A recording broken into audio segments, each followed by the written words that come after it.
Welcome back, beautiful people. You're listening to A Moment of Zen right here on 710 WOR, the voice of New York. I am your host, Zen Sams. Now, coming up, we have my dear friend, Rich Valdes, host of This is America with Rich Valdes, which is on the top spot on the Apple podcast chart. Now, Rich is the voice of Hispanic conservatives. He was also the director of operations at Project Veritas and is a producer and regular guest of the nationally syndicated Mark Levine Show. He's recently founded a nonprofit social impact organization that we're going to talk about to educate American voters of Hispanic heritage on the importance of liberty in the free markets. It's called the Libertad Agenda, and you guys could check that out at libertadagenda.org. Now, welcome to the show, superstar. We're going to talk about everything currently transpiring in Afghanistan. Thank you for joining me. You bet. Anytime, Zen. Yeah, things are crazy in Afghanistan. I mean, what we saw over the weekend. I'm still thinking from Friday, right? Friday we saw how crazy and chaotic things were. The all of a sudden the Taliban came out of nowhere and took over everything. We're still trying to figure out what the heck happened. Why did we leave 100 and some odd Black Hawk helicopters there? Why didn't we evacuate the American citizens that were working as civilian contractors, working in the embassy? I mean, there's so much. Right now, there's zero plan. I just read a report about an hour ago, if that says that right now the State Department has no plan to get Americans out of Afghanistan unless they are already in Kabul. That is so despicable to hear when you think about the billions spent on Afghan army ultimately benefiting the Taliban. We're talking about 2-decade cost of $83 billion, and Yeah. Afghan security forces collapsed so quickly, and the ultimate beneficiary of this American investment turned out to be the Taliban. They grabbed not only, like you said, tons of equipment, but the political power, U.S. supplied firepower, guns, ammunitions, helicopters. They cleaned house. They captured an array of our military equipment, and Afghan forces failed to defend their district centers. Rich, what is going on here? You know, Zen, this is really troubling to me because I want to say, oh, Joe Biden, blundering mistake. He's ruining things. He's being Joe El Baboso Biden, like I like to call him on my show. But I really got to say, I think this is much worse. I think it's much more sinister. I really think that this was some sort of something that he intended to happen, because you cannot make a mistake of this magnitude this badly. The only other thought I have is that, you know what, they said, yeah, we're coming in, and somehow they were afraid. They were afraid, oh my gosh, these radical goat herders with rocket launchers on their shoulders are going to come and take over. And I can't see the American military afraid of that fight. But that seems to be what happened. And everybody got out. Biden pulls everybody out, leaves everybody behind. And it really is inexplicable to me. And it does open the door, I think, to some of our enemies who have a well-established presence there in Afghanistan, like China and like Russia. Oh, yeah, without a doubt. I mean, listen, Joe Biden announced it was in April that he was withdrawing all U.S. troops. The intelligence agencies didn't foresee a Taliban,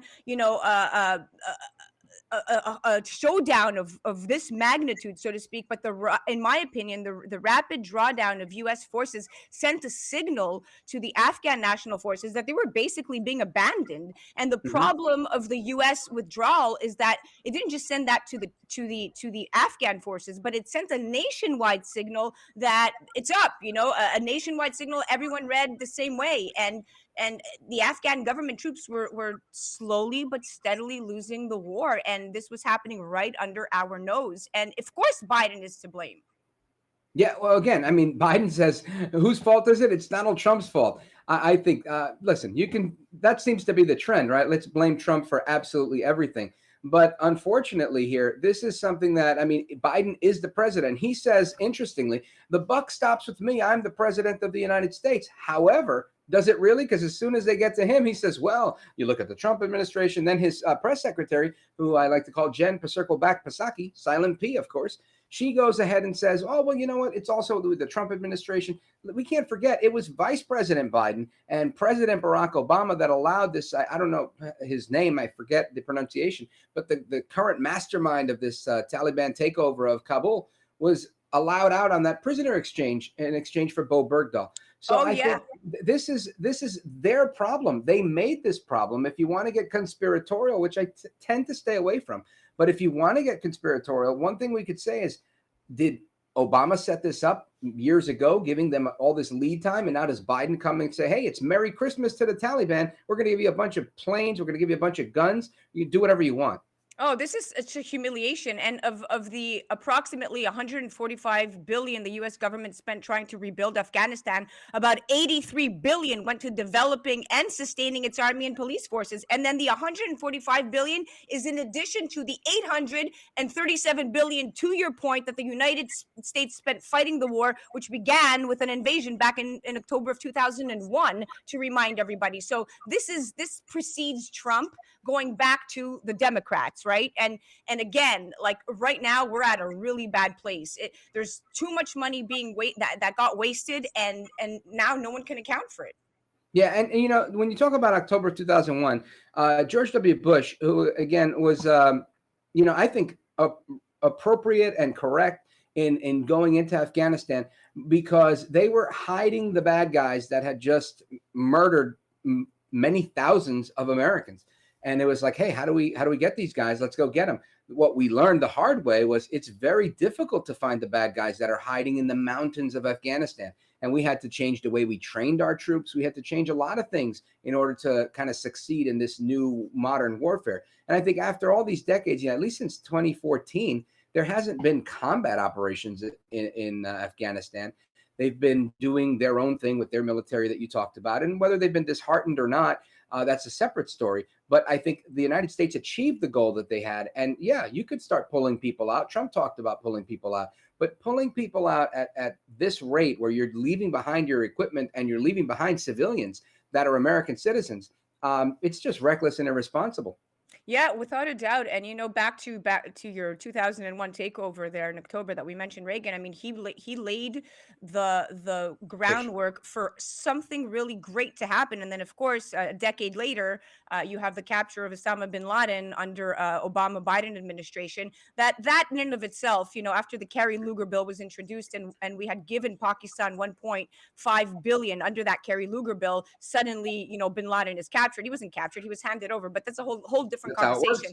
Oh yeah, you know, and you know, this 83 billion invested in the Afghan forces over 20 years, just to put things into perspective, is nearly double last year's budget for the entire US Marine Corps, and is slightly more than what Washington budgeted last year for food stamp assistance for about 40 million Americans. So this is a huge embarrassment.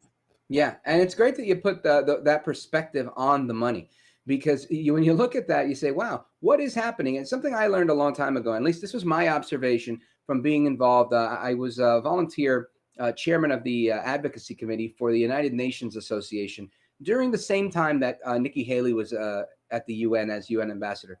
And something that I can tell you I learned was that the UN was nothing more. I mean, there was diplomacy. Let me not be very dismissive, but it was in many ways a clearinghouse for payoffs. Right. Oh, it was like, yeah. That's how we did things. It's like, look, I don't want to go to war with you. I could blow you up. Well, how about, what do you want? I need 100 million. All right, let's get USAID. We're going to get you money for this. We're going to programs for this, programs for that. So money gets broken around through the UN all the time. And that's how you keep peace in many ways. You buy off your enemies and your allies.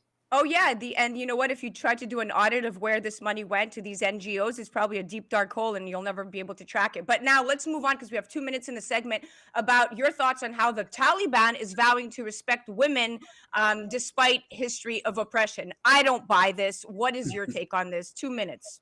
So, well, quickly, you know, somebody asked the White House yesterday. They said, "Hey, what is your thought? Are these people going to allow free speech? Are they going to respect women?" And the White House didn't have much of an answer, saying, "Well, we don't know that the Taliban is actually in charge." And I'm thinking, you don't know that the Taliban's in charge? Wow. But aside from that, the Taliban made a statement, and they said, you know what, before you ask us if we're going to respect women and if we're going to do this, we're going to do what we've always done, which is scary. Then they go on to say, you should look at how the Americans treat the Americans. Look at how they censor them on Facebook. Look at how they don't allow them to really speak their mind. And I thought, A, it's good propaganda on their part, but B, it's sad and true at the same time. When the Taliban is telling you that your social media entities and whatnot in the United States are stifling American speech and saying, don't come to me about free speech, when the free speech people don't even have free speech, it's embarrassing. And that's a situation that Joe El Baboso Biden just put us in. Oh my God, totally. Listen, and again, let me remind everybody, the older generations remember that the Taliban's previous rule was largely confining women to their homes, banning televisions, banning music, holding public executions. You can't, you can't teach a dog, an old dog, new tricks. And these people are the same thing in and out. So I do not buy it. But listen, Rich, it was so nice to have you on. I know it was a Thank last you. minute, come fill in somebody else's shoes sort of thing, but it worked out great. Curtis is in the same segment, and we love Curtis. Lots of good lucks Go, to him over Curtis. there. Go, Curtis. But thank you for coming on. For those of you that don't know about Rich, you guys definitely have to check out his podcast. Check out his website, Rich Valdes with an S, richvaldes.com. And if you guys have never heard him, please definitely check out that podcast.